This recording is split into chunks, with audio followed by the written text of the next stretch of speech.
দিদিভাই আমার এই যে ফোনটায় লাইভ চলে ওই ফোনটায় টপ ওঠে না কেন বলো তো? ওর জন্য আমি যারা টাইমের করে টাইম দিয়ে তাদের কাছেই যাই ওইটা নিয়ে। কেন আমার এই ফোনটা এই আইডিটা একটু প্রবলেম হয়েছিল, তারপর থেকে টপ ওঠে না।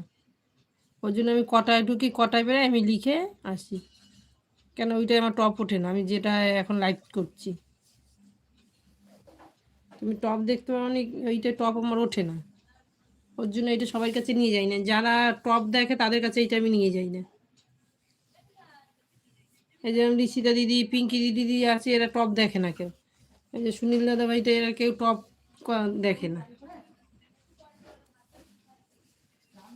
পিঙ্কি দিদি ভাই আছে আরও একটা, কেউ টপ দেখে না। ওর জন্য ওদের কাছে এইটা নিয়ে যায়, যারা টপ দেখে তাদের কাছে অন্য একটা আইডি নিয়ে যাই আমি। কেন আমার এই যে আইডিটা টপ ওঠে না, একটু প্রবলেম হয়েছিল, তারপর থেকে আর টপ ওঠে না ওইটাই।